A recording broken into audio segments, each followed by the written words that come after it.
मोरूचा बाप. मोरू उठ, आज शनिवार, बरीच कामे पडली आहेत. मोरूचा बाप मोरूला म्हणाला, बाबा झोपू द्या ना, विकेंड आहे. रोज सकाळीच उठावं लागतं ना. आणि रात्री तसंही प्रोजेक्टमुळे जागरण पण झालंय. मोरू पांघरुणात घुटमळत म्हणाला, मोऱ्या, बापाला शहाणपण शिकवायचं नाही. उठ म्हणजे उठ. मोरू नाईलाजाने अंथरुणातच उठून बसला, पण डोळे बंदच ठेवून. मोरेश्वर सॉफ्टवेअर इंजिनियर, ऑफिसात बॉस असला तरी घरी तो बाबाचा मोरूच होता. या बापलेकाची केमिस्ट्री जगावेगळी. दोघांनीही आपापल्याकडून वयाचं अंतर कमी करून पक्की फ्रेंडशिप केली होती.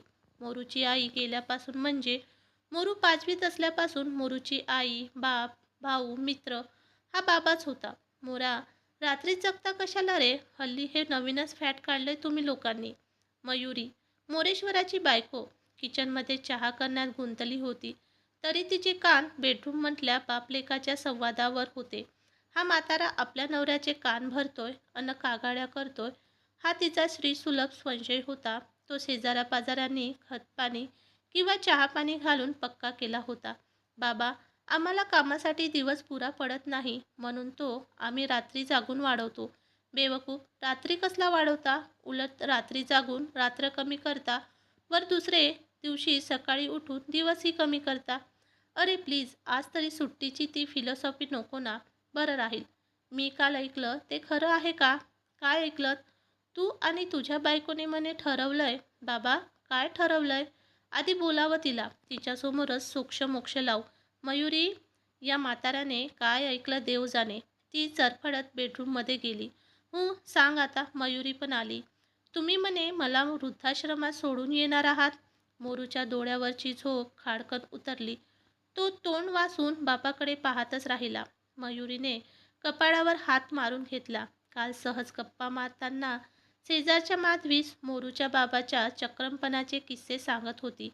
तेव्हा अशा म्हाताराने वृद्धाश्रमातच पाठवायला पाहिजे अशी माधवी म्हणाली होती. आणि हो ना, म्हणून मयुरीने सपोर्ट केला होता. आणि नेमकी ही गोष्ट या म्हाताऱ्याला कळली होती. कोण म्हणतं असं काही नाही, तुमचा काहीतरी गैरसमज झालाय. मयुरी घाईघाईत म्हणाली. मोरूच्या लक्षात ही गोष्ट चटकन आली. मयुरीच्या डोक्यात असले विचार तो गंभीर झाला. काय मोरूचे बाबा, तुम्ही म्हणे मोठ्या घरात शिफ्ट होणार? गणपतरावांनी मोरूच्या बाबाला मुद्दाम गाठून विचारले. मला वृद्धाश्रमात घालणार आहेत. येतोस रूम पार्टनर म्हणून?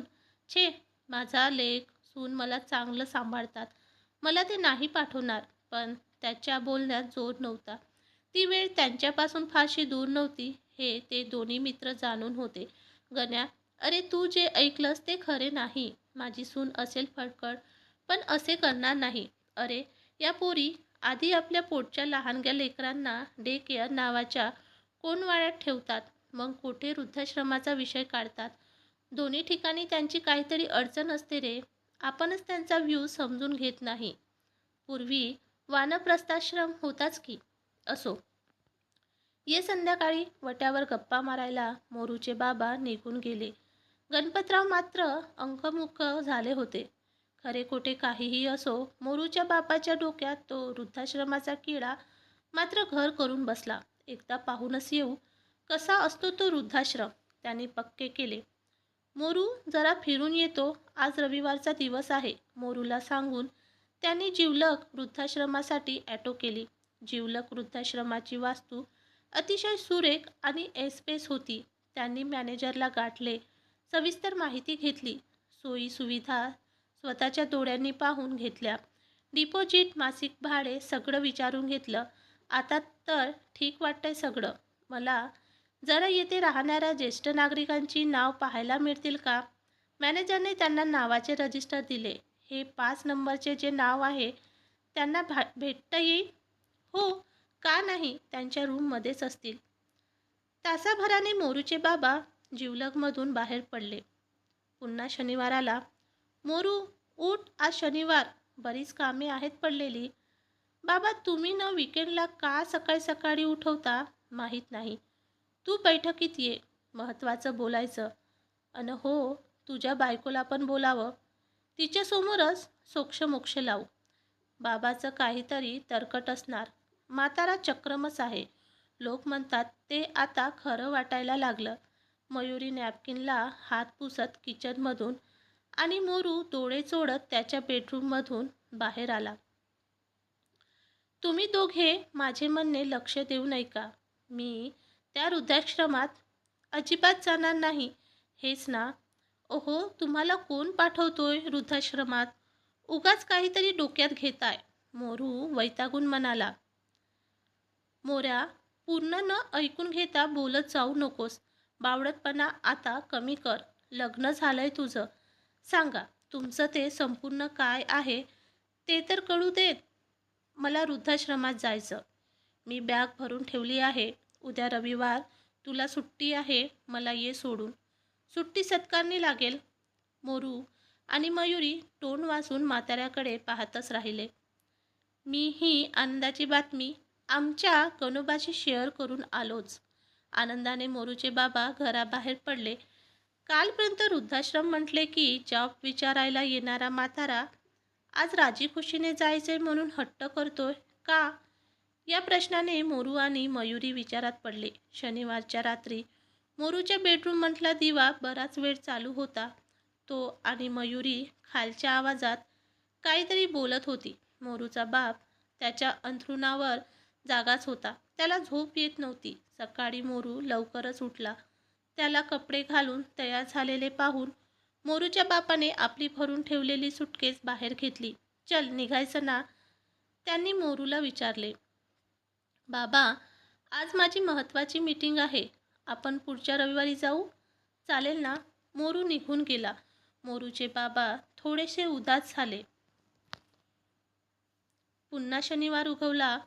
पण या शनिवारी मोरू आणि मयुरी सकाळीच गायब झाले होते. काहीतरी गडबड जरूर होती. मोऱ्या या पोरीच्या नादी लागून डांबीच झालाय. कालपर्यंत सू करायला जाताना सुद्धा विचारून जायचा. हल्ली गुपचूप काम करतोय. ताकास तूर लागू देत नाही. संध्याकाळी ते जोडपं परतलं. हातात ठीकभर शॉपिंगच्या पिशव्या. बोंबला. मोऱ्या सगळी पगार या पोरीवर उधळून आला असणार. पण हिला काटकसर कोण शिकवणार? मरू देत. आपल्याला काय करायचं? म्हणा, ते कमवतात तेच कमवतात. आमच्या वेळेस जमा करायचे दिवस होते. हल्ली खर्च करायचे दिवस आलेत. शेवटी तो रविवार उगवला. भल्या सकाळीच मोरूचे बाबा ठेवणीतले कपडे घालून तयार होते. मोरू, उठ. आज रविवार. बरीच काम पडलीत. त्यांनी आज बैठकीतूनच आवाज दिला. बाबा, मोरू तयार होऊन बाहेर गेलाय. गाडीत पेट्रोल घालून आणतो म्हणाला.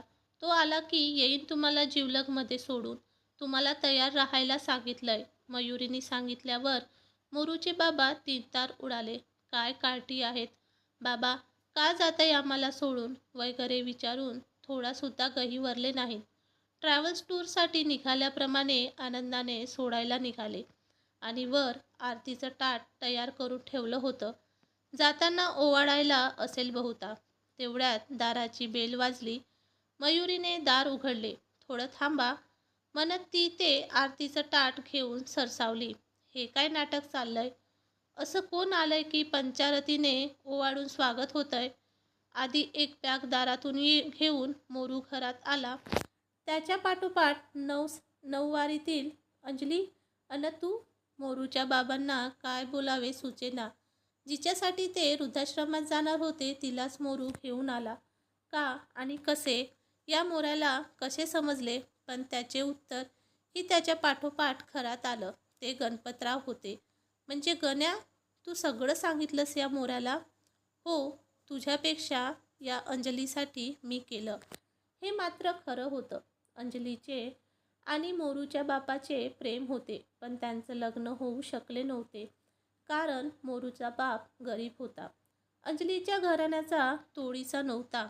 अंजलीने पहिल्याच रात्री आपल्या प्रेमाची गोष्ट आपल्या नवऱ्याला सांगितली.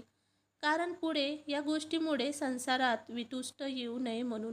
पण झालं भलतंच. त्या व्यसनी माणसाने याच गोष्टीचं भांडवल करून तिला आयुष्यभर छळलं आणि पदरी पोट टाकून मरून गेला. व्यसनापायी दारिद्र्य घरापर्यंत आलेच होते. पोरगं बापाच्याच वळणावर गेलं. तू माझ्यासाठी काय केलंस? मला जन्माला घालून काही उपकार नाही केले. तुझ्या वासनेच्या खेळाचा मी परिपाक असे म्हणणारा दिवटा पोटी आला होता. वाईट संगत, दारू, ड्रग्ज आणि शेवटी एड्सने त्याचे आयुष्य संपवलं. अंजलीच्या नशीब फक्त आणि फक्त फरकट आणि दैना आली. कोणीतरी तिला जिवलगमध्ये आणून सोडले होते. तिचे पैसे एक सेवाभावी संस्था भरायची. मोरूचा बाबा जेव्हा तिला जिवलगमध्ये भेटला तेव्हा ती कितीतरी वर्षांनी रडली होती. हसायचे काय, ती रडायची पण विसरून गेली होती. बाबा, आता चला, उचला तुमची बॅग, सोडतो तुम्हाला तुमच्या जीवलगात. मोरूचा बाबा अंजली, गणपतराव आणि मयुरीला गाडीत घालून मोरूने समोरच्या कॉम्प्लेक्सजवळ गाडी उभी केली. पहिल्या मजल्यावर आल्याबरोबर लिफ्टच्या उजव्या बाजूला 7 नंबरचा फ्लॅट होता. त्यावर नवी कोरी नेमप्लेट होती, जिवलग. बाबा, हेच तुमचे वृद्धाश्रम. मी सकाळी आणि मयुरी संध्याकाळी भेटत जाऊ. उद्यापासून एक अटेंडन्स काकू येतील.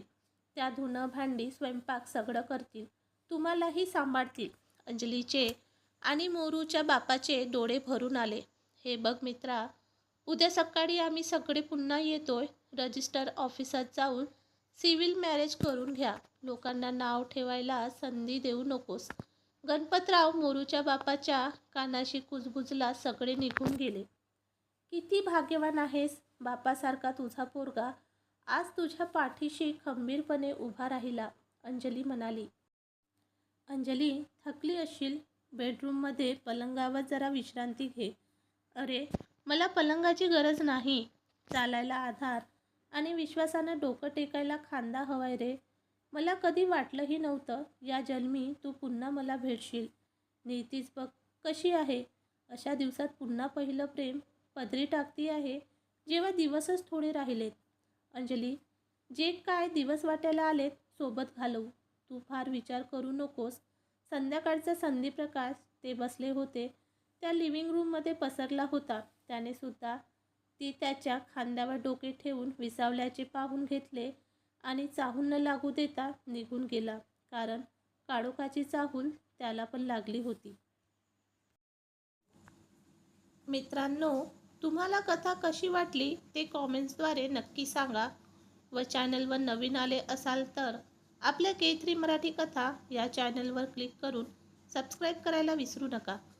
आपण कथा शेवटपर्यंत ऐकल्यामुळे आपले मनापासून धन्यवाद. कथा आपणास आवडल्यास आपल्या प्रतिक्रिया, संदेश, कमेंट्स, लाईक, शेअर स्वरूपात कळवाव्यात.